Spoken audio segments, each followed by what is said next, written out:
just check your email if anyone emails you. Yeah, I that always check my email. Yeah. they're having a No problem logging in. But if not, I will. Yeah, be no, I doing don't right have any now. emails. That's fine. Go ahead. But Okay, ha-Shulhan. thank you. Hello, everyone. The date is October 19th.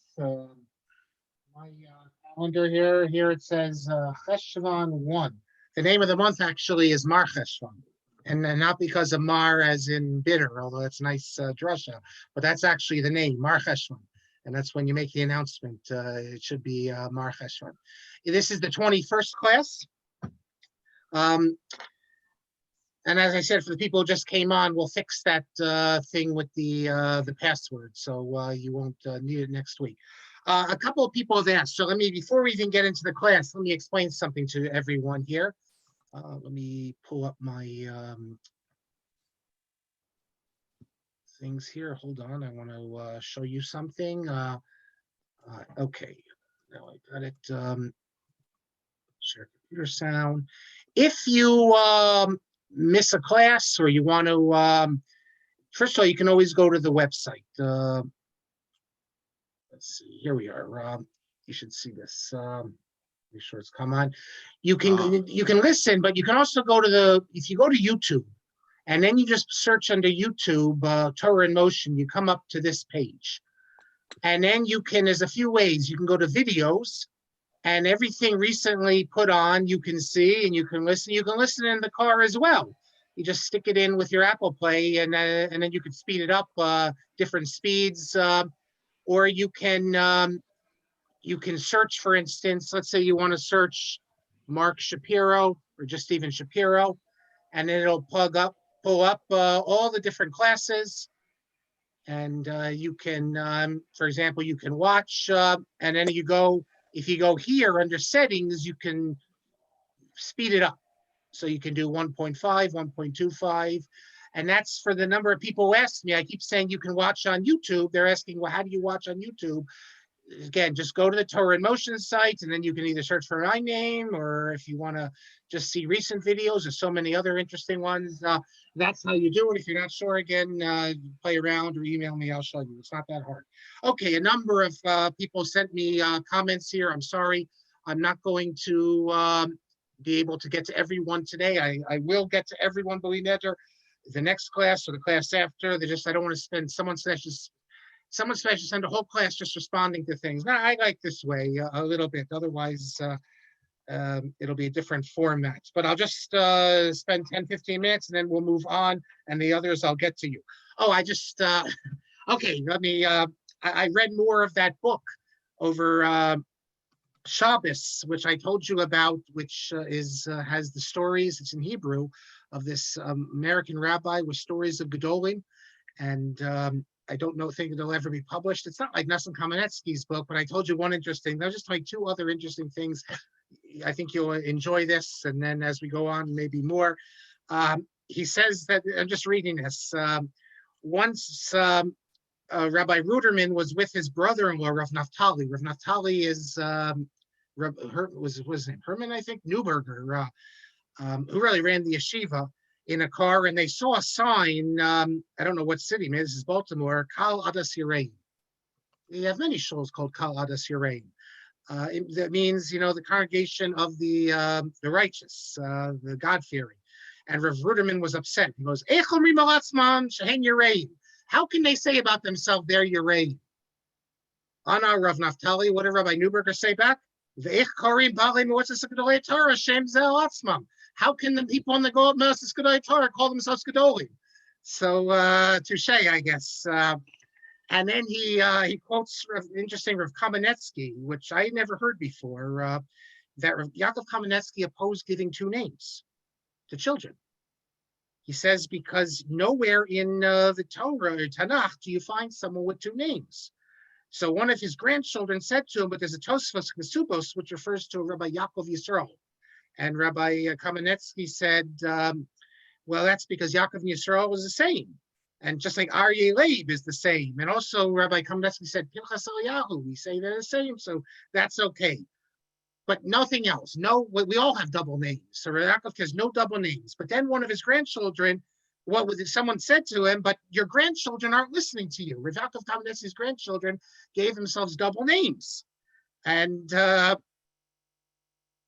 Yaakov said as follows: the Torah says, Vodat, you should tell your children and your children's children, but it says, Vodat, tell your children, and then it says, Ovnei Vanecha.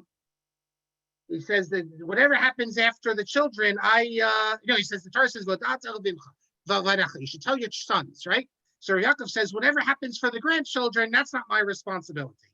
And it's et cetera, et cetera. So very interesting. I made a mistake last week, and Yossi Farhi from Israel corrects me. I said that among the Baladi and the Shami, I thought they were evenly divided. Yossi Farhi says not true at all. There are many more of this, the Shami Yemenites. Now, the reason why I thought it is because, and I looked this up, Yosef Tobi in one of his books mentions this, in Sana'a, the capital, and in other places, the big cities in Yemen, or they're not so big, but the cities in Yemen, the so-called Baladi were the majority. But throughout the small villages, the Shami were the majority. And so, for instance, the Baladi, a real Baladi, they don't know from the Sphira restrictions. They shave, do everything during Sphira. Not only that, they will wear, many of them, there's a dispute, will wear their tefillin through to the end of davening on Rosh Chodesh, not take it off beforehand. There's other things. Okay, the next thing, I'm looking at the time here, is from a comment from, maybe some of you know this, here, Rabbi Ari Enken from Beit Shemesh, has written many volumes of halakha and very interesting works. He writes to me, he's been watching the classes on YouTube, and I said, when we did Rabbi Ratzabi's response, and if you recall, we spoke about, you get a book sent to you, you don't want it, you have to return it. I mentioned also, if someone sends you a letter, you don't have to reply to the letter, it costs you money. You don't have to reply, you're not obligated.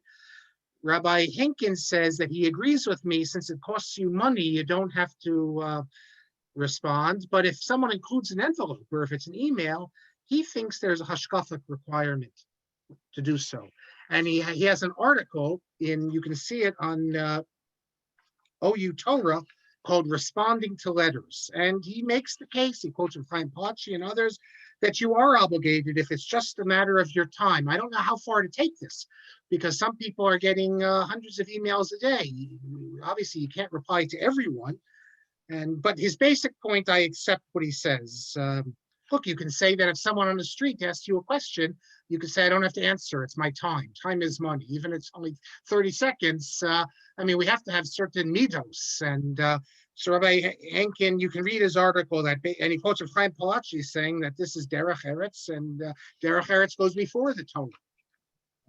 Okay, and the last thing I want to discuss before we begin, many of you wrote to me about some of the grammatical things. One of you even suggested do a whole class about it. I'm not going to do that, but I do want to just take 5 minutes to speak about some of these matters. And I thank David Eisen, who I believe is with us, who followed up on this with Rabbi Weider. If you recall, I said about the word vayhi, or vayehi, we spoke about that, and I mentioned to you that when you have the word vav yud hey yud, even if you have the Gaia, it's always pronounced vayhi. It's not pronounced vayehi. And then I played for you Rabbi Weider, and he was pronouncing it vayehi. And I said that, with all due respect, I don't think that's correct, etc. I don't know Rabbi Weider, maybe someone can ask him. Well, David Eisen, and someone emailed me that, first of all, that the Koran Siddur does have Vayhi, like I said, but Beno Jacob, who was the Baal Koreh for years in Washington Heights, he said it Vayehi. But still, I say it's Vayhi. Well, as a follow-up to this, Rabbi David Eisen was in touch with Rabbi Weider. And very interestingly, Rabbi Weider acknowledged that he said that what he has, he no longer believes what he wrote it is correct. In fact, he did a new series of tapes with the Sephardic pronunciation, and he writes Vayhi. So he agrees with what I said. I was happy to hear that, because he's really the expert, not me. I'm just making ha'ara, as they say, those who can't do teach. I can't lay like him. I can't do that. But at least I can point out a few things here and there. And I have some other things, kashas on how he does it. But be that as it may, he's an Ish Emes, and he acknowledges that it should be Vayhi. That's correct. So not only that, we then had correspondence following that, and he says he wonders, the Gemara in Megillah, Daf Yud Amud Beis, says that wherever it says Vayhi, what is it? Eino elo lashon sar. And he argues, and he raised the question: are they saying that's how you read the Gemara? It's a combination, Vi and he. Both of them mean like grief and woe. So that's what the Gemara says when it says Vayhi is lashon sar. It means that Vi, which the Gemara uses meaning like an expression of woe, and he, which means like mourning or feeling bad. So Rabbi Reeder acknowledges now that it is correct, Vayhi, and then furthermore, he sent to me that something from Rabbi Breuer. Rabbi Breuer, who edited Tanakh, and he also edited the Masoretic stuff in the Siddur, published by Chorev, in which he states explicitly that all Vayhis, even if there's a Gaia, is Vayhi. So I thank you, David Eisen, for that. David, now there's something else we need to recall when we're thinking about this. Let me get the screen up here for a second here. And that is that, hold on, where do I got it?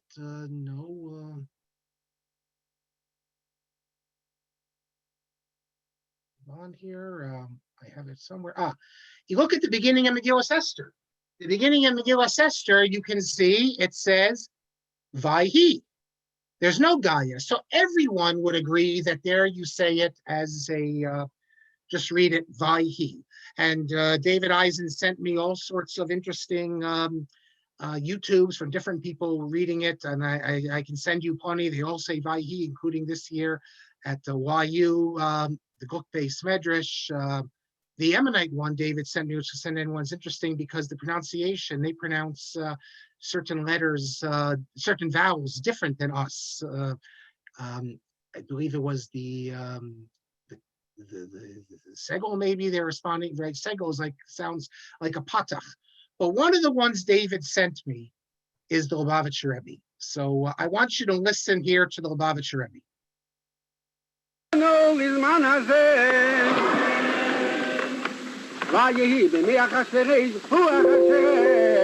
Listen again if you didn't hear.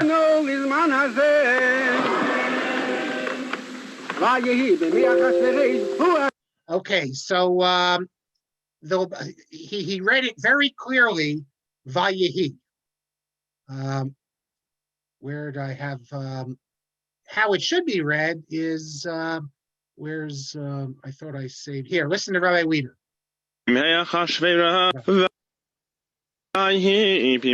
Vayhi. Okay, I know this is gonna maybe get some Lubavitchers upset. I don't know. I'm not gonna say Rebbe's wrong or anything. All I'm saying is that every person who's ever discussed how to read it, as far as I know, in all the rules, they all say it's Vayhi. Ashkenazim often weren't so makpid on grammar. The Ramah, when he was challenged by the Marshal, Shlomo Luria, says that, I don't really study grammar. The Tilas Hashem Siddur is all messed up in terms of grammatical things. But all I can tell you is what the rule is. And as long as I have you for just 3 more minutes. Oh, and thank you also for Baruch. Baruch mentions that the old laner in his shul, Joel Schnorr, Zichrono Livracha of Joel Schnorr, he made a big deal about this, and he called it that it's Vayhi. He also asked me, Baruch, last week, is it Mishnah Berura or Mishnah Verura? And I wasn't, I said, you're probably right. It should be Verura. And then I thought about it. Absolutely, it's Mishnah Verura. But you know what? That's the convention. We say Berura. It's also Torah Samima. It should be Torah, not Torah Tamima, Torah. There shouldn't be a dagesh after that as well. Or what about, you always have that. We had in this last week's parsha of Arts Haisa Sohu, not Haisa Tohu, and Bnei Sahom. But what about Bnei Brak? Bnei Brak is a city. It appears in Nach. It's Bnei Vrak. Do we say B'nai Brak? No, we say B'nai Brak. That's we could say B'nai Brak, even though it should be B'nai Brak. It's interesting. The Abarbanel, this is in Yoshua. He forgot this, even though he's an expert in Nach, because if you look at the Abarbanel's commentary on the Haggadah, which says when the sages were studying in B'nai Brak, the Abarbanel doesn't know what B'nai Brak is. He says he thinks it's some sort of couch that they sat on. They were sitting in B'nai Brak, but it's a place, and it tells you it's in the territory of Dan, and it's by the water. Okay, that is enough for us. Oh, there's just one more thing I want to tell you. Do we have the time? You know what? Let's stop here. I will tell you next class. I'm going to show you something that everyone gets wrong next class. And I'll show you what my son, he asked me, he's in Israel now, when he laned this Shabbos, they were able to have a whole laning because 29 of them all have COVID, including my son. But none of them, Baruch Hashem, had any symptoms. So they were all able to have a minyan, but there weren't any rebbeim or anything. It was just the students. And I told him how to pronounce the word, which I'll show you next week. And he said, if he pronounces it this way, which is the proper way, you'll hear Rabbi Weider do it, everyone's going to correct him, even though they shouldn't correct him. And then I'm going to show you next class a mistake that everyone makes in Shabbos morning davening, except for the Moroccans. But it's already 8:48, so I'm going to, I will do this with you next week. In the meantime, I want to continue where we are, because we have all sorts of good stuff to get to. Getting back to the Sefer. Even before we do it, I see I have one more question that someone asked me. I'll say it quickly. I should have got to this last week. What do we do in Harachaman? Someone wants to know, is it Harachaman Yakimanu or Sukkos David Hanofelis or Sukkos David Hanofalis? Because Art Scroll has Nofalis, and I don't know what Birnbaum has. I can't remember. Corin has Nofelis. It's Nofelis. There's no question it's Nofelis because it's a pasuk.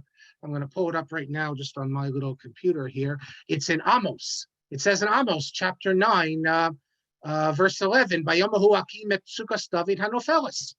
So that's how you pronounce it. So Art Scroll is incorrect, and many of the other benchers are incorrect. Now, why is it Nofelis, not Nofalis? It's a pausal. Well, not everything is like that. Geshem, Gashem, we know what the pausal, what's Gashem. The dispute whether they say Geshem, Gashem has nothing to do with whether it's a pausal. Everyone knows it's a pausal, it's Gashem. It's a different reason. But for example, Melech, even if Melech's at the end of a sentence, there's many examples in Tanakh. You don't say Malech. This is just the vagaries of the language. Okay, let us return to what we are doing. We're in the middle, if you remember, of the tshuva to me of Rabbi Yitzhak Ratzabi. Here he is again. Let me show you where he is. There he is. Rabbi Yitzhak Ratzabi. Great Yemenite posek. I've mentioned him a few times, a number of times, and all sorts of interesting questions about how you decide halakhah. David Lichtenstein, his show, David Lichtenstein, he had a show a couple months ago. I listened to it in the car last week on Psak Halacha. And many of the same exact issues that we discussed are dealt with in there. One of the things also which we haven't dealt with, which they mentioned, is the issue of asay l'charav. You should get yourself a rabbi. The rabbi, so what does that mean, asay l'charav? Does it mean a posek? Does it mean a rabbi, a guy? It's hard to know what it means there. There is a tradition that you should have a posek, but you could have a posek for different areas, like in certain things you ask one person, another you ask another person. But the issue we're discussing really doesn't focus on that, because if you're fortunate to have a great Rebbe who's a great posek, you can ask him anything. Then what happens if he passes away? Or what happens and you don't have him? And most of us don't have a Rebbe like that, and many of us, they say a posek, it's their local rabbi. So it doesn't really answer the question. If you're reading, let's say you read an article online, and Rav Moshe Feinstein says yes, one says mutter, and Shlomo Zalman Auerbach says usher. So what are you supposed to do? So you're going to go to, and by the way, thank you, Rabargi from Israel. He sent me an article I'll get to at the end of our discussion, which deals with the exact same issues. And I'll tell you what he says, and we'll see if he agrees with Ratzabi. So you see, Rav Moshe says mutter, Rav Shlomo Zalman says usher. What do? You don't know. So you ask your rabbi. Your rabbi also is stuck with the same problem you have. You have two great gedolim. How do you make that decision? So we've been going through Rav Rashabi's decision. I'm picking up on page 195, and he says the proper approach in all these matters is not to search out for chumras, and all the more so not to search out for kulas, but to learn in order to do Shem Shemayim, and then you'll be able to come to the proper halakhah. So you remember I told you last week, he seems to switch. At the beginning, I was asked about lay people, how lay people are supposed to decide. He then moves into discuss if you're a rabbi and you can at least understand it, you can come to your own sort of conclusion. That's really all he speaks about this matter. He basically leaves it as that you can take any sefer you want, study it, and follow what the sefer says. Later, you'll learn perhaps that we don't, as a community, we don't necessarily follow this approach, so you should change and follow the community. But his attitude is that all these Sfarim are good. You shouldn't be out there looking for kulas, looking for chumras. He thinks that you can ask one person one halakhah question, another person another. You're not bound to the same person each time. And I mean, this is, I was having with Rav Aryeh a discussion of this. So for instance, when I was in Israel, I had a shiloh. And I was not that far from the Tzitz Eliezer, so I went to his house and I asked him the question, and he gave me the answer. Does that mean now that I'm bound to the Tzitz Eliezer every single question I have? No, no one ever said that. As I said, when Rav Shechter comes to my town, he used to come every, let's say, 2 or 3 months, and you can ask questions. So if someone asks a question, does that mean that they're bound everything? It's not. There's this idea that if you have a great rabbi, you can ask him a shaila, and as long as you feel bound to what he tells you, it doesn't mean everything he tells you. Otherwise, it would make no sense to bring a posek into a town or anything, because we're not asking him all the questions. So that's basically what he doesn't really answer the question that this other rabbi deals with. How much if you read an article and you see that a great rabbi holds something, can you just adopt it? And if you don't, what's the procedure? I'll get back to that in a second, that question, because today that's how much of psak is today. Everyone's going online, and if they're not deciding themselves, they're sending emails out. You have all these rabbis, you can send emails out to ask them questions. Whether that's a good thing or a bad thing, that's another discussion. But anyone can go online and see all the different shitot. And what do you do? Like many of us online here did the organ donor thing of the RCA. Did we ask a shaila? I mean, the fact is, Rav Shechter doesn't support that. We were told that the RCA, an organization we respect, says to do this, so we did it. But does that mean that? I mean, who gave the authority for that? Does that mean we should have asked the postsec about this? Every time there's a new invention, there's this new thing. Thank you, David Eisen, for sending this as well. I sent it to Rav Shechter. He hasn't replied yet. There's a new thing called like the Shabbos umbrella, where I can show you a picture another time, where it does a piece of it is always open, and at the top you can, I think it is, you can close it a little, but the base is always open, and it has haskamas here from Rav Nebensal and many other big rabbis say it's okay. So that's going to come on the market eventually. And then another question: are you allowed to carry the Shabbos umbrella? So you're going to read an article and you're going to read about the great rabbis who say it's mutter and the great rabbis who say it's usher. How are you supposed to decide? Rav Rashabi didn't really give a complete answer, but we'll get to this next rabbi in a second. Then, if you recall, he said that you could take any halachic work you want. But he said about the Arukh ha-Shulhan, that's not the best work to take, because the Arukh ha-Shulhan has certain problems with it, he thought. So I wrote back to him astounded. And I said that this is the great work of Lithuanian Rabbanos, the Arukh ha-Shulhan. And he says as follows: regarding Rav Yechiel Michael Epstein, the Arukh ha-Shulhan, who was the Rav of Navardik, he was the Rav of this not only was the Rav, we spoke, we did classes on the Arukh ha-Shulhan. You can't see them on YouTube, but you can listen to them. And we spoke about how he defended the Musarniks in Navardik. He says, actually, what I said, that they don't necessarily rely on the Arukh ha-Shulhan, that comes from Lithuania. Because I said, I'm certain you must have heard this from Hungarian rabbis. And he says that Rabbi Kahaneman of Panovich, and he says, I believe he learned with the Arukh ha-Shulhan. He did. He was a student of the Arukh ha-Shulhan. And also Rav Chaim Greineman That's from the Chazon Ish's family, the nephew of the Chazon Ish. They were the ones who said, he claims that he heard that halakhah l'maaseh don't rely on the Arukh ha-Shulhan. We have other works that go before him. And then he says, I remember that in Ibros Moshe, he speaks very positively about the Arukh ha-Shulhan, saying Kfar harazaken. But in my opinion, this is Rabbi Rasabi, the Arukh ha-Shulhan comes up with many svarot and chilukim, which he says, however, the Mishnah Berurah goes into matters in more iyun. And in many areas, he says, I've seen the Arukh ha-Shulhan say astounding things, which he doesn't believe are correct. And he says, of course, there's many great things in the Arukh ha-Shulhan, and who am I, he says, a dwarf like myself, to say something about the Arukh ha-Shulhan. But he's saying, in my opinion, the Arukh ha-Shulchan's psakim are, he has a lot of svarot which don't stand up. And then he says, I heard that the Epstein family are actually descended from Spanish Jews, like many other Ashkenazic families, like Weiss and I don't know if that's true about Arukh ha-Shulchan. That's what his son says. We spoke about it when we dealt with the Arukh ha-Shulchan, Baruch Epstein. Problem with the Baruch Epstein is not everything he says you can rely on, and who knows? But maybe it is true that they're descended from them. And he says, and that explains how the Arukh ha-Shulchan and his son, the Torah Tamim, have a very good style. I don't think that works either, because if you're talking hundreds of years living in Lithuania, I don't think genetically your Hebrew style goes through. But that's what he says. And then he says, and look around in the yeshivas, and he's correct on this, they learn the Mishnah Berurah. And there's basically no house today which doesn't have a Mishnah Berurah. And then he quotes, he goes on about this, how the Chazon Ish, put the Mishnah Berurah like Hora from the Sanhedrin. So it's a complete undermining here of the authority of the Mishnah Berurah. He, hold on.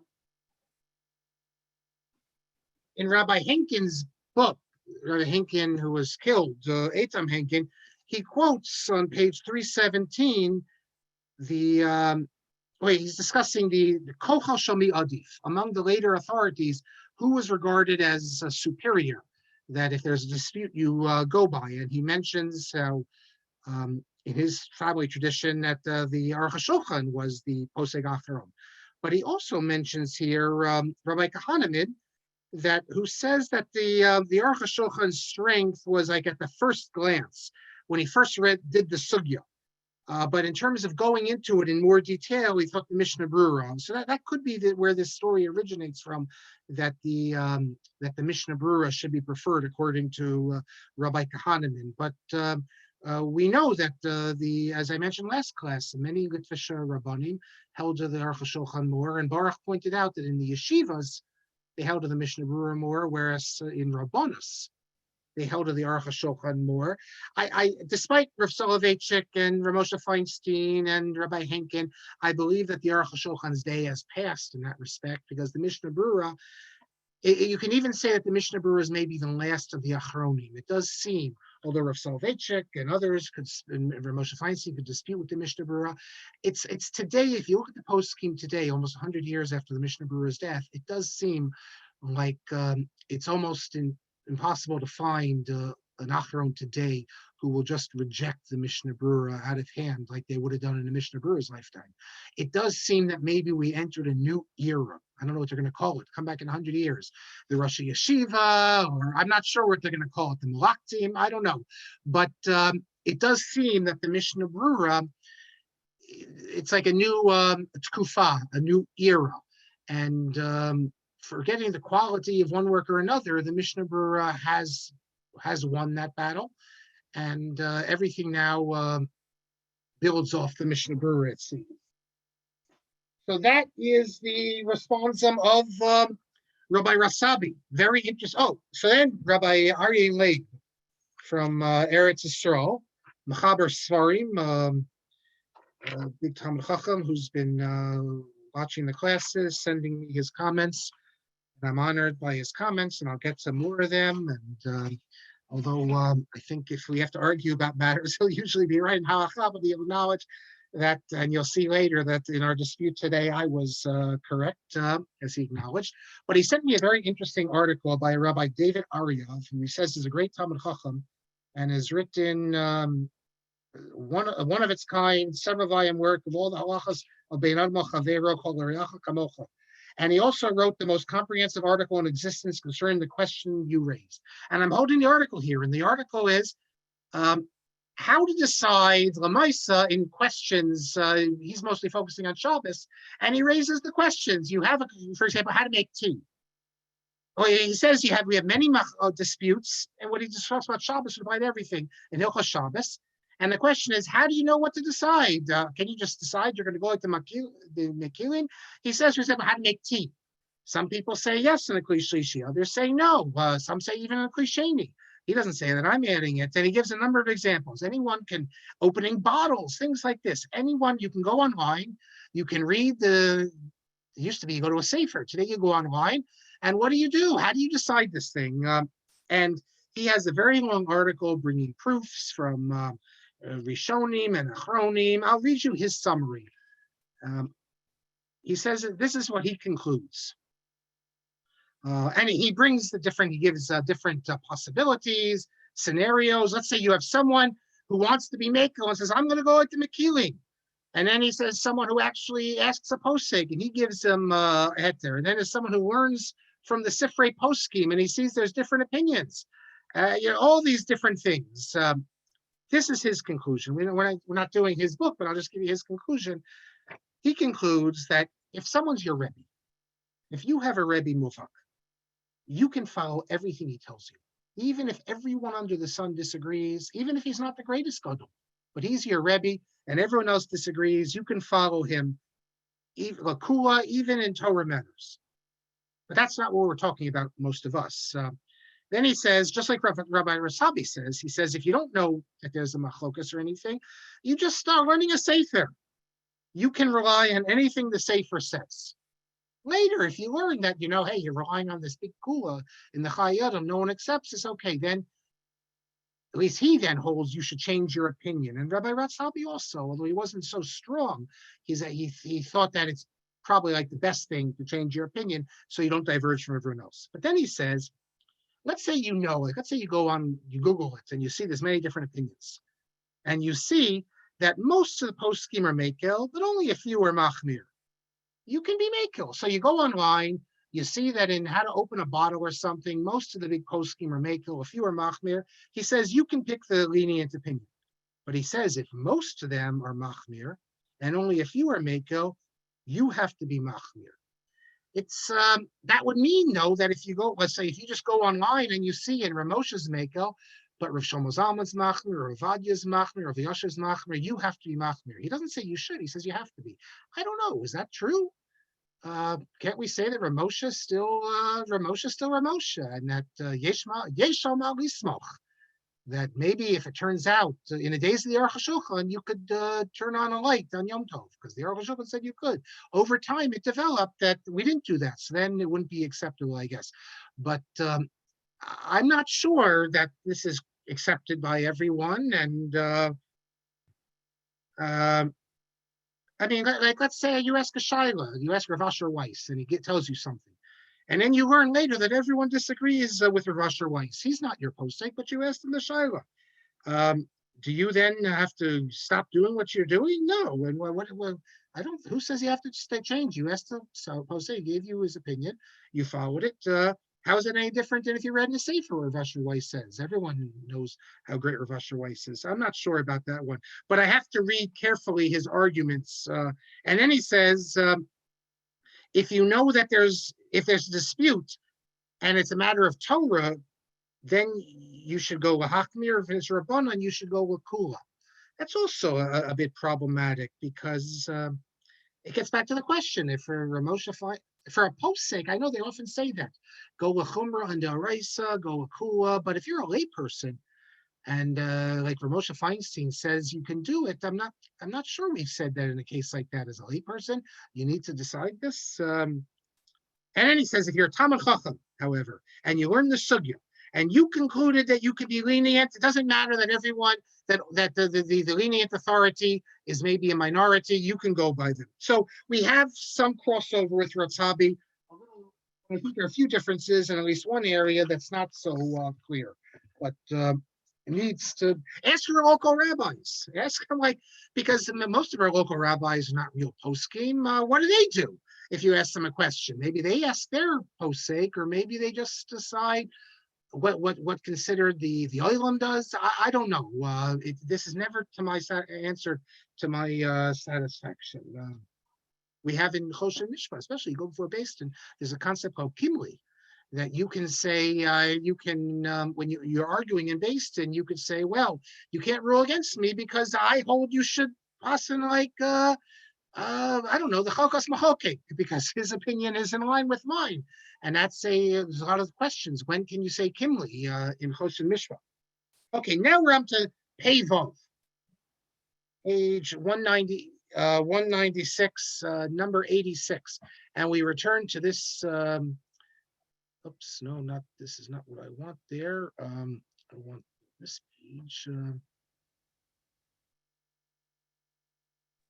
Where are we here? I'm losing it.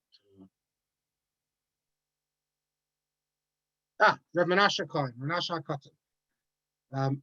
Why did I write this question to Rav Menashe Katan? So let me give you the background. The question is, Ketivat halachot be'anglit, writing halakhic literature in English. Now, the question, that wasn't my question to him. Here's the background to the question. There is a journal called the Journal of Halakhah and Contemporary Society. The Journal of Halakhah and Contemporary Society has been around since the 1980s, and I haven't seen it in a number of years. I used to read it in the library. I never bought it, and it's not online as far as I know, although many of the old articles are online. I stopped reading it. The problem with the Journal of Halakhah and Contemporary Society was most of the articles were just like, they dealt with every halakhic issue under the sun, modern halakhic issue, but they were what we call the summary articles. There's no independent thought, other than with few exceptions of Rabbi Blayach. Basically, I remember reading an article and I was thinking you could take a response on Ravad Yosef and Yechavadas, and anyone with a little learning could write those articles. Because what is it? A modern question, whatever question you want to ask. Ravadia, that's the simple tshuva, Yechavadat. You start with the Gemara, and then he'll give you the Rishonim, and then the Achronim, and so then you can write an article, a summary article. Can you use the Dut Shemesh on Shabbos? So you start with the Gemara, then the Rishonim, then the Achronim, you have an article. But you don't need that if you know anything about the Sugya. So very disappointing, the articles. So just summary articles, almost journalistic, many of them. But there were some exceptions. And one of the exceptions was written by this man. Was he? I'll find him here for you. I'm gonna have to pull him up again for you. Hold on. I have his picture here. Here. Rabbi Marc Dratch, who at the time he was a rabbi in Stanford when he wrote an article. And this is taking us back in the 80s, or early 90s, I think. And here's his article: The Ethics of Selecting a Political Candidate. Now, we will get back to this article later, because that was my question. But Rabbi Klein, before he even gets to the question, deals with all sorts of other things. We'll get to it next week, right in time for election season. Although I dare say that many of you have already voted. I've already voted. So the conclusions of Rabbi Dratch and Rabbi Klein will not be a halakhah maisa. But Rabbi Dratch's article is actually worth reading because it's very different than the summary article. He goes through sources and he actually presents an argument, presents an approach that he thinks is in line with Talmudic readings, and tries to make a case that really that halakhah is not really relevant in terms of when we decide who to vote for. In other words, he actually puts forth an independent, original position, which makes that article almost unique if you look at all the other articles. So kol kavod to Rabbi Dratch. So I sent the article that Rabbi Dratch wrote to Rabbi Menashe Klein. There's no date on the tshuva, but it was, I think, 1990. And I wanted to know his opinion. That is, do we need to focus on halakhah? So let's say you have abortion, that's a big issue. You have a candidate who supports it and a candidate who opposes it. Maybe we should go by and vote for the candidate who opposes it. That's more in terms of halakhah. Or other issues. If you look in the forward today, someone has a piece that you can't vote for Donald Trump. It's against Jewish law because pikuach nefesh is the most important thing, and he endangers people's lives by not paying attention to the problems of COVID. So you can make but the question is this relevant at all? I work at a Catholic university. They're having the same issues also. Abortion is much bigger for them than it is for us. But does that mean you have to vote for a pro-life candidate? You can never vote for a Democrat. These are all interesting issues. Rabbi Dratch, and we'll get into the meat of it next class when I deal with Rabbi Dratch's argument and what Rabbi Klein says. But Rabbi Klein wrote me a very long letter. But when he published it in the Mishnah Halachot, as you see, it's in volume 12, number 135, he split it up. And the first section of the letter, before he even gets, and this is the 4 pages, before he even gets into the meat, which I was interested, that is, should we be concerned with halakhah when we evaluate how to judge a candidate? He was upset and he wanted to speak about a different matter. He says, you sent me the Kuntras Angli, you sent me an English article. That's what I sent him was Marc Dratch's article. Rabbi Klein knew English fluently. He came to America. He was young. He's a survivor of the war, and he had lived in America since the 40s, late 40s. So he knew English very well. But he says, you sent me this English article. I did not look at it. We didn't even look at it because I don't believe in writing halakha in English. Basically, he means I don't believe that Jewish law discussions should be written in the vernacular. It's hard to imagine that today you have so much written in English. There are certain matters that the best discussions of them are in the vernacular. Rabbi Bloch's books have the most profound and interesting discussions of certain matters more than in any Hebrew works. So if you're an Israeli, you need to learn English if you want to really get the full understanding of halakha, perhaps. But he says he doesn't believe in it because the Torah was given in Hebrew. And he says that we have to be worried that we don't want the non-Jews to see, they could see certain things that don't reflect well, perhaps, and it will lead to anti-Semitism. And that's an idea that you find early on. You find all sorts of opposition to translating the Torah Sheba'al Peh, not the Torah Shebechsav. In the Catholic Church, they oppose translating the Bible into the vernacular. And the first person to do this was actually executed. He was burnt at the stake, and Tyndale, I think it was. They have a whole, they wanted to keep the people ignorant, not because just to keep them ignorant, but because if the masses were to read the Bible, it's a problem because they'd read all of a sudden that, the Sabbath is on Saturday. And lo and behold, Jesus kept certain rules, and this will create problems. For them, you can't read the Bible without the tradition. Now, you might be sitting there thinking, well, they're really stupid and that's crazy and all that, but we have had a similar thing. There are people who have also, in our tradition, have opposed translating even works like the Shulchan Arukh into vernacular. There's a whole group of rabbis, Satmar types, who've written against the art scroll, and many have written against translating throughout the generations the Talmud into English. And if you're going to translate the Talmud to English, they said you can't translate the Agadic sections. So we have, and for the same reason that the people won't understand it, the masses shouldn't be exposed to this, the non-Jews will see it. When Rabbi Teitz started giving his Daf HaShavua, and it was in Yiddish, but I guess he was worried that people who know German might understand it. And later his son, Rav Elazar Meir, also did it in English, but Rabbi Teitz, when he was just doing it in Yiddish, he asked Rabbi Achiak of Weinberg, is there a problem? Because you're making it public. And this issue has come up. You have these people who help Israelis, they come from the Philippines, and they come to Shiurim, and they understand English, and they're learning Torah. So, I mean, there's always been this concern about non-Jews studying the Torah Sheba'al Peh. We'll see in a minute. And he says, first of all, it's against our tradition. We do not write Torah literature in the vernacular. In his tradition, coming from Hungary, it's true, but in Germany, it was never the case. But let's go on. He quotes how the Gemara tells us that when the Torah was translated into Greek, that it says that 3 days of darkness descended on the world. Not literal darkness, but it means figurative darkness, because now the non-Jews could access it. He goes on citing sources like this, and he says the Torah Sheba'al Peh was not given in writing. And one of the reasons, which he quotes the source, that Torah Sheba'al Peh was not given in writing, is that we didn't want the non-Jews to see it And then you can have learned non-Jews, they could translate it into their language. Do you know the first, anyone know here? Let's see who can write it in the chat. The very first English translation of the Mishnah. Anyone know who wrote it? I'll give you 10 seconds. Who can quickly write it? No, Steinsaltz. Steinsaltz is our generation. Jay Kelman writes Danby. I think he meant Danby. Herbert Danby. And a couple others know that. He was not just a non-Jew. He was a Christian. He was an Episcopalian or Anglican minister in Jerusalem. And he translated the Mishnah. And it's actually a very good translation.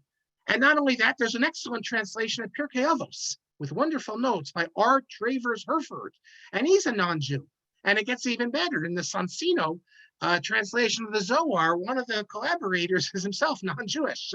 So we know that there are non-Jews who could read our holy works. Christina Hayes from Yale. I'm not saying that she spends her time or could do a Rephaim, although if she devoted herself to it, no question she could. But she's a great Talmud, academic Talmudist, and she knows lots and lots of Talmud. Well, Goyim can understand Svar also. They can understand Rephaim. What's the problem? And she's amazing, Christina Hayes, because until she got to Harvard, she didn't, as an undergraduate, she didn't know any Hebrew. Talmud is not like other things. You could learn like in a year to Aramaic or Hebrew to be able to read medieval philosophical texts, but Talmud, as we all know, you can't just pick this up in a year. This is it's very difficult, and yet she was able to. So non-Jews can. So he quotes the sources that a source that Tar Shabbat Peh was not put in writing precisely because we didn't want the non-Jews to have it, because it's enough they take our Torah and say that they're the real Israel. They're going to take our Tar Shabbat Peh, and we know that once they had access to it, they did use it. They tried to find sources supporting their, like the Vikuach of the disputation with Nachmanides. The apostate, Pablo Christiani, is citing rabbinic sources to prove Christianity. Later, you have a whole phenomenon called Christian Kabbalah, and we want to keep them away from our sources. We had to write it because we had no choice. Eis Lassos, there was an emergency. People were forgetting it, so they were able to write it, but we only wrote it in Hebrew language and in Lashon HaKodesh, or, and he says, Lashon HaGemara, in Aramaic. We did not write it in the vernacular, even though the people spoke the vernacular. And the reason, and we don't want them to, if we allow them to, no saying yad la'akum u'aposhim, it'll be problematic. And then he goes on. He mentions another interesting thing. He quotes the Shar Ephraim, Ephraim of HaKohen, of Budapest. Actually, in those days it was Buddha. He was the Rav in Buddha. In the 17th century. We speak a lot about him on the first day of our Central Europe trip. He raises the question, all these piyutim, we skipped most of them this year. You ever try to read these piyutim? They're impossible. They're so difficult to understand. You need to be an expert to understand them. He asks, why are these piyutim written in a language no one can understand it? Ibn Ezra was very upset with this. He says you couldn't understand it. The ones by Elazar Kalir and others. And he says that he goes on also that it's supposed to be in a way that in a lashon that the non-Jews would not be able to understand it, because then he would take our prayers. They already took the prayer Kadosh Kadosh Kadosh, Sanctus Sanctus Sanctus. It's a central feature of the Catholic Church, the Mass. So that they take because it's in the Bible, but they're gonna start taking our other prayers. I don't know if that's historically at all correct. I don't think so. But the point is, and he quotes other sources, that the necessity of keeping our Torah literature in our language so that the non-Jews don't have access to it because of all the problems that could solve. And it's also that the non-educated don't have access to it. And the last paragraph is he quotes something that the Kasav Sofer, the son of the Chassam Sofer, writes to Rav Jacob Ettlinger, the great Binyan Sion. Rav Yaakov Ettlinger sent him something in German, a kol kore, a proclamation that he wants them to sign, condemning the reformers or something. And the Ksav Sofer writes back saying, I don't sign things in the vernacular. Obviously, in Germany, everything was in the vernacular. It's like today. Can you imagine in all our communities, if we'd say we wouldn't do it in English, even the rabbis write to each other in English. And he goes on, he quotes the Ksav Sofer. So he begins, just before we get to the meat, his whole idea is, and he says, I have a whole kuntras, which he did publish, a whole little book explaining why Torah literature only should be in, I have it here over there, why Torah literature should only be in Hebrew. And it's an attack against Art Scroll. It's an attack against Art Scroll. And one of the things he attacks Art Scroll for, Art Scroll made, it was one of my early blog posts, this foreign blog, Art Scroll, and there's Zmiros, made an unbelievable mistake in the Zmiros, quoting an Arukh ha-Shulhan. It's I can send it to you if anyone's interested. They corrected it. Everyone can make a mistake, but it was really a very, very embarrassing mistake that Art Scroll made. And so Rabbi Nashman has a whole book against translations, and just think what Art Scroll has done. Art Scroll has democratized Talmud study, but that goes against the whole tradition, and it's only supposed to be for the intellectuals, for the elites. And now the non-Jews could also see it. So we haven't even discussed the important matter yet. And that's where he ends the thing. We're going to pick up in next class, when we get to the next section of the book. Can you vote for someone who's going to do things against the Torah? Let's see if we have time. Let me begin. I like to go to about 9:30 till I ask the questions, or at least the next question, number 87, is by Rav Nachum Stefansky. I'm not sure. I've never met him. He's not a great rabbi. Who was he? Who is he? Rav Nachum Stefansky was a student at Merkas Arav. I'm a chacham, and for some reason he got it into his head that he wanted to become close to Rav Shlomo Zalman Auerbach. So he would constantly go to Rav Shlomo Zalman Auerbach's classes. He would walk with him. He would ask him questions. One of the stories is he was invited to his house, and he put out. I'll show you here.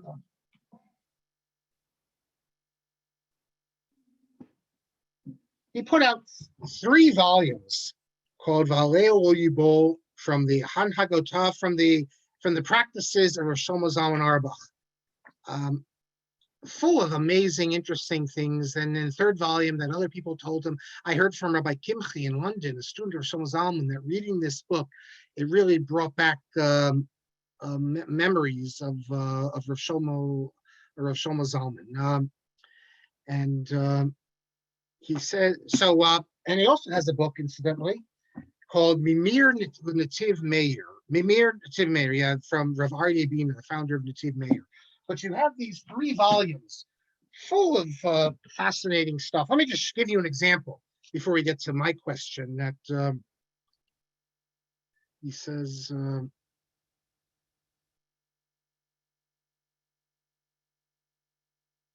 just a few interesting things here. By the way, in here it talks about the Rav Shlomo Zalman and abortion. It says that how he would send people to Rav the Tzitz Eliezer. But just to give you a great story I found here that I think you'll appreciate. He talks in volume 3, page 330, how upset he was that the Hamodia did not give Rav Soloveitchik, after he passed away, enough respect. But no, what I want to read you is as follows from volume 1. You'll love this. It's volume 1, page 60. Because what you also see in this book is the issue of minhag and what the people do. And the story I'm going to tell you now is a classic example of the mimetic tradition, that word that we know from Chaim Soloveitchik, and the written law. And then we'll get to it'll be next week, I'll tell you what particular question I asked, and then he replied. So Rabbi Stefansky, he's always with Rav Shlomo Zalman. And while he's there, a yeshiva student comes up to him, asking him all these questions, and asks him, do you need to stand up for Baruch Hu? And it took a minute till they realized which Baruch Hu we're talking about. The Baruch Hu when you get an Aliyah. You get an Aliyah. So the guy gets an Aliyah, he's saying Baruch Hu is Hashem Baruch. do us in the audience there in the kehillah, do we need to stand up? And the yeshiva student says that, well, I mean, it's the Mishnah Berurah says you do need to stand up.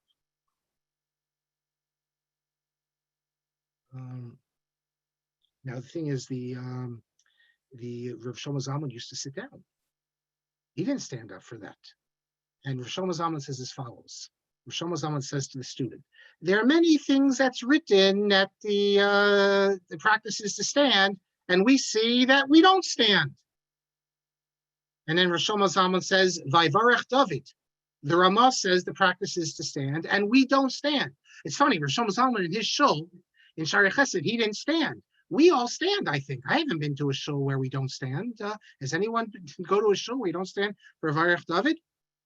And then he says, the Ramah, Ramosha Isserles says to stand.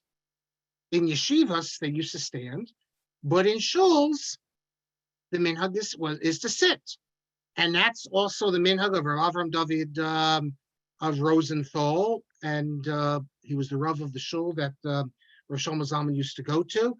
And Rabbi Stefanski says he once asked Rav Avram Rosenthal, no, he once asked Rav Shlomo Zalman about this.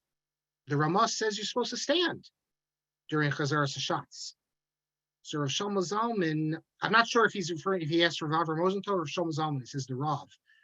Normally when he says hara, no, he asked Rav Shlomo Zalman about this. Rav Shlomo Zalman pointed him to the Minsker Gadol in his Sefer Or Gadol, where he says that this is just a chumrah. Even though the Ramah says the practice is staying, it's just a chumrah. Okay, then he goes on Kriyas Torah and Baruch Hu. The minhag is to sit. Don't you see that everyone sits? In other words, the guy asked Rav Shlomo Zalman, shouldn't everyone be standing for Baruch Hu when the guy gets an aliyah? Rav Shlomo Zalman like, why should? Well, no, we sit. And he's saying, well, the Mishnah Berurah says you're supposed to stand. And Rav Shlomo Zalman says as follows. Rav Shlomo Zalman says, Atal lo roeb masha noagim. In other words, this guy is asking, shouldn't we stand up for Baruch Hu? Because the Mishnah Berurah says you should. And Rav Shlomo Zalman says, what do you mean, should we stand up? Can't you see what everyone does? That's the minhag. You say, well, the Mishnah Berurah says to, fine, Mishnah Berurah says to, but that's not the minhag. Our minhag is to sit. Atal lo roeb masha noagim. So here you have, on the one hand, the written tradition, the textual tradition of Mishnah Berurah, going up against the Maimonic tradition. And Chaim Soloveitchik's whole point was that many of these Maimonic traditions have been pushed aside by the written tradition. Because how can you, if the Mishnah Berurah says it? I also mentioned in past classes, a number of you probably recall this, that I've noticed, I don't know what they're teaching these girls when they go to Israel or seminary, because I've seen in many shuls where all the guys are sitting, including yeshiva students, including the rabbi, and you see these young women, they stand up. Like you'll see a group of them, 4 of them. Baruch Hu, they stand up for Baruch Hu, and then they sit down. Obviously, they were told in seminary you're supposed to stand. The Mishnah Berurah says to. But I never have the courage. I don't want to be insulting. I always wonder. They're sitting there. They see the rabbis not standing. They see the yeshiva guys are not standing. Some of them do stand, but plenty of them are not. The guy who gives the Gemara. That's where Shlomo Zalman was saying. He says, look around. That's not the minhag, and we don't change the minhag. So that's interesting. Well, my question, which we'll get to next class, is Rabbi Stefanski quotes from Shlomo Zalman about this idea that when you decide halakhah, it's not just the text; it has to be the regesh. You're not a scientist. This isn't a computer. It comes from your intellect, but also your regesh, your how do we translate regesh? Your feeling. And all of us would know that if you go to a posek who's just a mean person or just doesn't have any feeling, you can't be a posek if you don't have emotions. You can't be a posek if you can't put yourself in the situation. You can't feel the pain of the person coming to you. You can't put them in your situation. So that's what Shlomo Zalman said, that you need, it's not just the intellect, you need the emotion to be able to appreciate, to be a posek. And so that's what I asked him about Shlomo Zalman's position on this, and we'll get to that. We'll also get to next class. Well, let me just keep you in suspense. Something really interesting. And then we will get to, I believe, we'll get to Ramanasha Klein, can you vote for someone who's certainly going to do things against the Torah? It just so happens it comes out in election season. I didn't plan it this way, but it's very fitting, and we'll get to that. So let me get to the questions. I will also get next class some more grammatical things and other people who've written to me. Someone asked me, Noah, is this part of a series? Okay, so you're new with us, Noah. Thank you. Welcome for coming. This is indeed part of a series.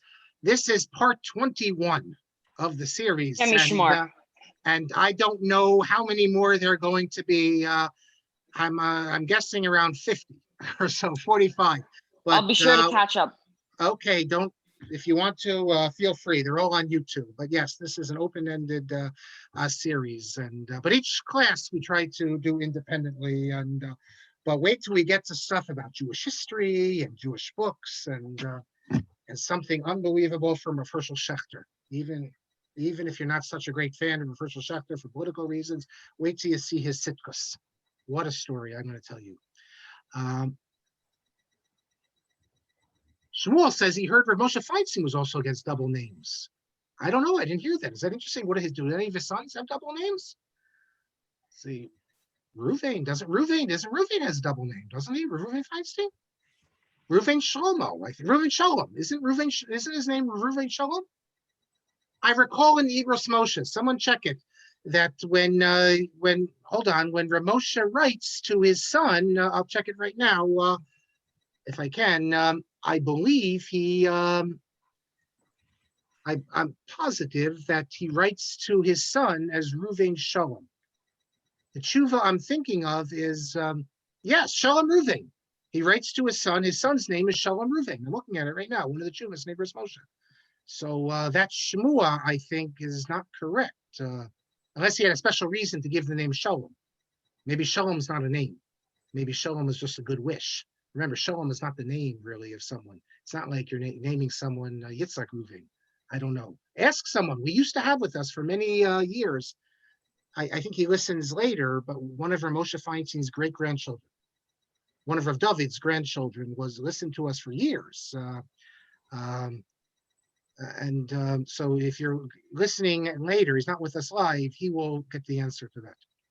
Baruch says, who came up with the name of Moetzes? The members of the body, or someone else? No, Yaakov Rosenheim came up with the name Moetzes. But what he says that you call yourself as Moetzes. They say, we're on the Moetzes Gedolei Torah. Look, it was a joke that he was making a joke to him. But yes, they believe that they're on the Moetzes Gedolei Torah. They don't protest and say, don't call us that. They understand that. Shmuel says 2 names complicates for Gittin purposes. Good. I don't know. That's what he's saying. But today, everyone gets 2 names, and not just today. It's been that way. I quoted earlier the Chassam Sofer's son, the Ksav Sofer. I mean, of Avram Shmuel. It's been many years already since people have had 2 names. Have I ever laned myself? I just laned last Shabbos, actually, one of the Aliyahs, the Mafter. I laned the last part of it, and a couple weeks ago I laned the whole portion. So but again, my laning is I'm better in explaining what to do than actually doing it.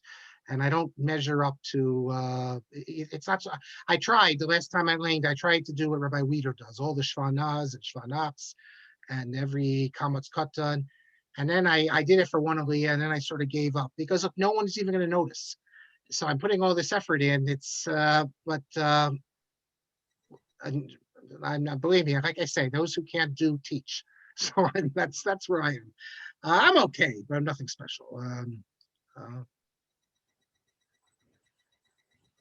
Someone says that was not the Rebbe laning there. Oh, is that true? I didn't look carefully enough. Hold on. No, that's the Rebbe laning. Oh, you're saying the Rebbe's on the side? That didn't sound like him. No, that's the Rebbe laning. Definitely, it's Rebbe laning. Nachum Shemariah, you can maybe tell us about if there's a Chabad practice. I listened to there's a famous Chabad Baal Koreh, and he also says Vayehi. Maybe there's a separate tradition look, you can have traditions. Even if it's not grammatically correct, if the tradition developed in Eastern Europe, eventually it becomes a tradition. And that's what makes something a tradition. When enough people do it for enough time, even if it's not in accord with all the rules, I guess you could say it's a tradition. Like we say B'nai Brak instead of B'nai Vrak. I don't know, but I can just tell you that all the works, all the grammatical works say it should be Vayhi. Shmuel says Baruch's right. That's not the Rebbe. Let me hold on a second. I don't know if it's you tell me this is not the Rebbe? Hold on. בימים ההם בזמן הזה ברוך אתה אדינוי אלוהינו מלך העולם שהחיינו וקיימנו והגיענו לזמן הזה ויהי בימי החג. That's definitely the Rebbe. That's not someone else saying it. That's the Rebbe. Okay, a couple more. Let's see the other questions. Lots of questions here. Let's go through them quickly. Ellen says Hasidic Rebbes get to make up their own rules. That we know they do, but the Lubavitcher Rebbe was the master of Kol HaTorah. So Baruch says it's not the Rebbe's voice. I don't know. I'm just looking at it. It certainly looks like the Rebbe. How can it not be? That's why the video is there, because it's the Rebbe. That's why they put it up there. They weren't, Chabad Lubavitch is not putting up a video of someone who's not the Rebbe. Nachum Shmaryahu, there it is. Baruch says Joel was not the lane, just the congregant. Okay, but thank you. Joel was the one who was makpid on Vayhi. There is no nikud in the bet in Mishnah Berurah. That's what that's what we said, but we all say Berurah. There was a delay in the typing when you said that. I sent it and it only sent after you said it. Okay. Doesn't the Koran Siddur fix a lot of the grammatical issues? Yes, the Koran Siddur does fix a lot, but the Koran Siddur, in my humble opinion, is not always correct. So, for instance, we've spoken a lot about how to say the word, the plural, the Levites. It's halvi'im. Even if there's a Gaia there, you can see Rabbi Weider, he lanes it properly, halvi'im. So then when we do every morning, the Shir Shal Yom, Shir Shayu, halvi'im omrim b'Beis HaMikdash. Both Art Scroll and Koran have that there as a shvanah, but it's not. It's a shvanach. You're going to say, well, how do I know? Maybe the siddur is different than, no, I mean, that the word halvi'im, the only way we look in nach, and that's how you don't put a dagesh there. And if you look in the simanim, tikkun, it explains to you why the Masoretes did not put it there. And I did a blog post on this. There are times when Art Scroll is correct and Koran is wrong. No one can be right 100% of the time, but in general, Koran's very, very good. And isn't there an organization in Israel that's R&D for Shabbos-friendly tech? Yes, definitely there is. The Summit. Yeah, thanks, Mel. Shmuel says Rav Tzadok's view of the Arukh HaShulhan is upsetting. The Mishnah Berurah gathers many shitos and passages of Chomer. The Arukh HaShulhan shows how he understands the sugya and is not afraid to paskin when cool and necessary. It's an extraordinary work. I agree with you. And when I was in yeshiva, we were told to learn that. It's also very original, and he has in the Rashi print where he goes into the sugyas. But that's Rav Tzadok sees it as coming forth with chidushim that can't be supported by the sources. He's a big mechadish in some ways. Remember, Rav Tzadok is also coming from B'nai Brak, a yeshiva community. You look at the Arukh HaShulhan, you see some of the things he's Melamed Schus on. People like Rav Tzadok don't understand what it meant to live in a shtetl when not everyone was yeshiva bacher.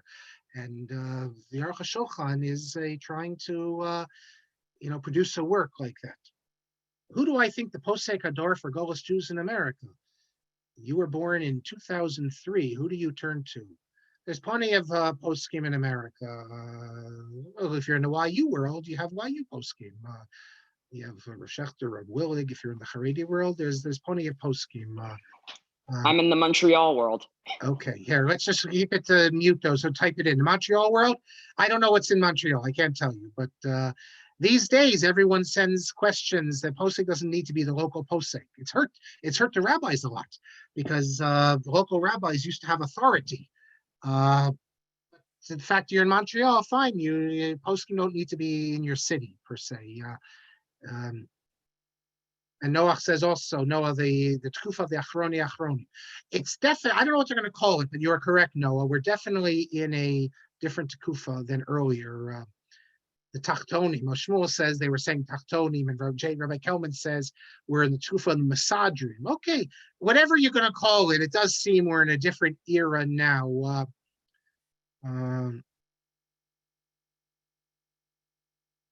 Noah says, isn't the ruling that shuvot can be written in any languages to achieve the most accessibility? Yeah, but the idea is that it's not about accessibility. You don't want, the Rabbi Klein doesn't think that the masses should have access. They should just know the yes and no answer. You don't want to let them, and you don't want to let the non-Jews in particularly into the arguments. It's supposed to be it's like Latin for the church. It's supposed to be by the elites for the elites. Rabbi Menashe Klein is not a popularizer.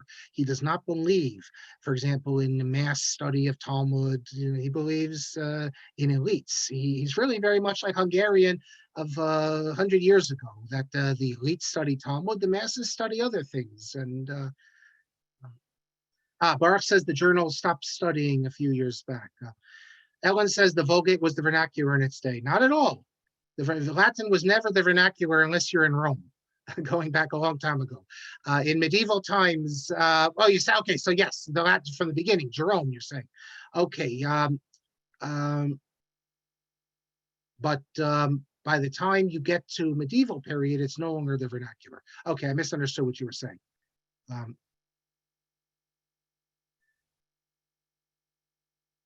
Steinsaltz, okay. Muslims also urge people to learn Arabic in order to read the Quran in the original. Obviously, they aren't trying to keep the masses ignorant because they do place a lot of emphasis on teaching Arabic. Yes, Muslims will tell you, as correctly everyone will say, that you cannot have a real translation. For Muslims, the Quran, the words are actually given directly by God through the angel Gabriel to Muhammad. So the only way you can really appreciate it is to hear it in the original. But we say the same thing. The Torah comes from Ribbono Shel Olam, and that I said already, what did the Arukh say about translations? It's like kissing the bride through the veil.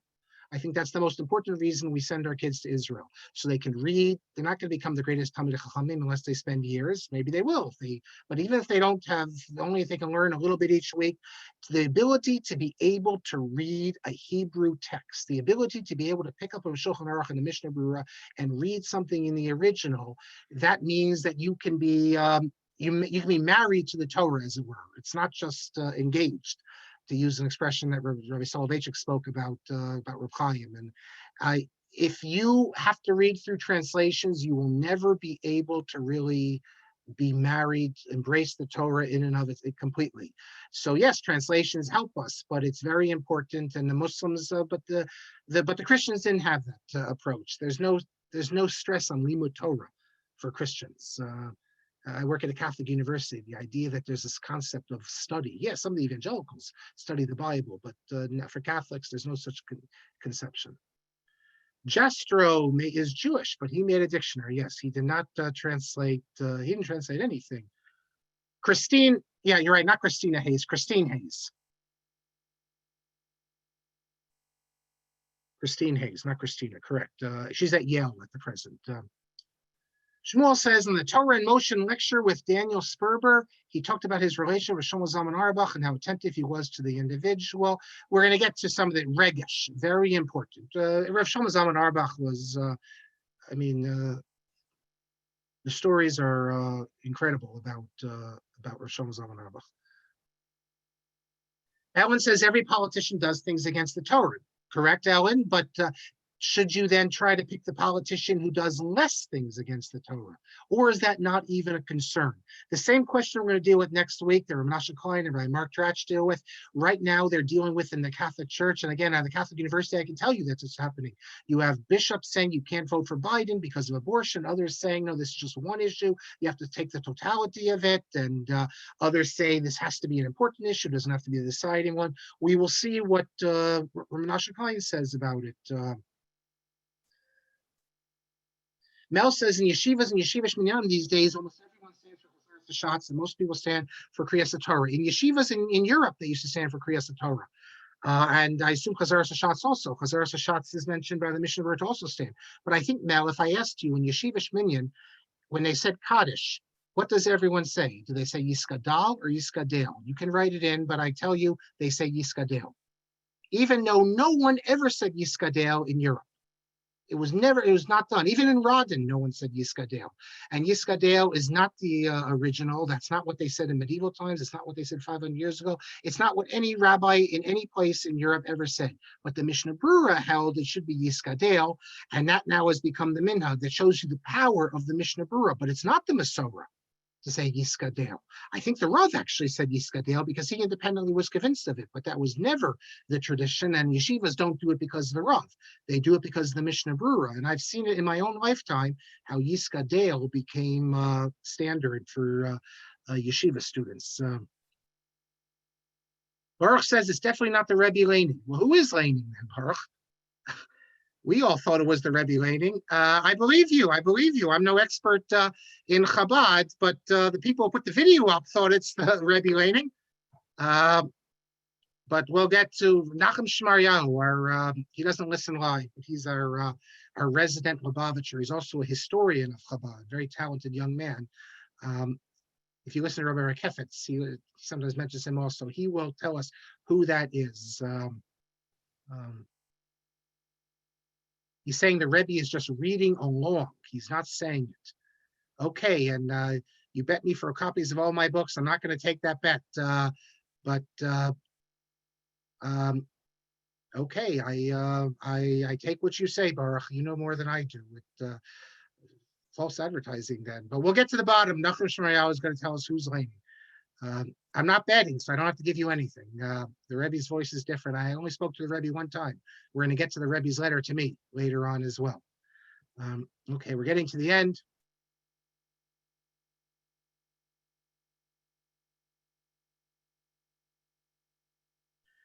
Yes, thank you, Howard, for that comment. Shane Mel says after 12 years of yeshiva, students have to go to Israel to learn how to read Hebrew. Something, at least in the modern Orthodox, something wrong. When you go to France, for instance, you can speak to all the French people there in Hebrew. And these are people without yarmulkes because they get a strong Hebrew education. We don't really have Hebrew language. And in terms of Hebrew reading, it's, I'm not sure. Yes, the Gra emphasized that you have to learn grammar. Rav Hinken did. Daniel confirms that Rabbi Reuven Feinstein is Sholem Reuven, and several children have two names. Yeah. I believe me, Baruch, we're assuming you're correct, but I'm waiting for Nachum Shmaryahu. And finally, we'll end with this, that Yellen says that Chat students speak Hebrew. Very good. Flatbush, obviously, they speak Hebrew. I can tell you from JSC, we didn't learn how to speak Hebrew at all. It's embarrassing. Maybe they thought it was Bittul Torah, but we did actually get good textual skills in terms of learning Gemara. And so you got to give that, that's good. And last thing, Mel says it is many things, but definitely not everyone, but many do. But the fact that many do, and if you see a guy, let's say 25 years old, a black hat from yeshiva, odds are he's going to say Yiskadel. It's the influence of the Mishnah Berurah. Wearing tzitzis out. Who wore tzitzis out? Even in the yeshiva in Rodin, they didn't wear the tzitzis out. I know this from the book I'm holding right here, which I showed you from Rabbi Aryeh Bina, who was in Rodin. Now he mentions it, but that's the Mishnah Berurah. The Mishnah Berurah wrote about it, so then it became. So the Mishnah Berurah's influence is so significant in our day. The unfortunate thing is that among many, Rabbi Eitam Henkin, his doctoral dissertation was going to be on Rabbi Yisrael Meir HaKohen, the Chafetz Chaim. And had he written that, we do not have a real academic study. We have an article here or there by Benny Brown in particular, but we would have had a wonderful study, an academic study of the Chafetz Chaim. Unfortunately, like so much else, two more things. There was a Regents exam somewhere in Hebrew in New York, there used to be. Howard says that seeing Reb Breuer into his late 90s stand for Chazaras Hashatz had its influence. Yes, as Rabbi Aryeh Leib was telling me, that if you look in the sources, he used the word conventional halakhah, you should stand for Chazaras Hashatz. But I already mentioned to you that, and what I said to him is that's not the minhag. And Rav Shlomo Zalman Auerbach also, it says here, he would sit down, and there's many other sources that say the minhag, Rav Soloveitchik held that you don't just stand, you have to stand with your feet together because it's part of the kiyum of the mitzvah of Chazaras Hashatz. And finally, the last thing, Howard says, if you watch Siyum Hashas in France, almost all speakers spoke in Hebrew, whereas in the English-speaking world, there was pretty much an English with the odd one in Yiddish. If you haven't been, what Howard says is important. I remember when I went to France the first time, this is a long, long time ago, 30 years, I was able to communicate with my sort of Hebrew with their fluent Hebrew. All of them knew Hebrew, and they learned it. I asked them once, how do they all know Hebrew? So I'm talking about, you go to the falafel stand, you're on the street, you go to someone's house for Shabbos, the schools taught them Hebrew. They have the Israeli teachers who would come in. We don't bring the Israeli teachers like they did, but everyone grew up knowing Hebrew. And when I went to Jerba, I don't know Arabic, their spoken language is Arabic. They all speak Hebrew. They're all taught Hebrew. It can be done. It would be difficult because we'd have to find, and it's difficult to do Ivrit be'Ivrit. For example, where I went to school, you need rebbes who speak Hebrew. Where are you going to find rebbes who speak Hebrew? It's not so simple. You got to bring them in from Israel. Okay, everyone. Thank you. Noah, I see. I'll say yes. So this is your first time with us. We will be here, God willing, same time, same channel next week, and we'll continue going. Thank you very much for your many contributions here. Montreal schools teach good safa. Tell your friends, have everyone sign up. I thank you all for coming tonight, and look forward to seeing you all next week with more interesting stuff.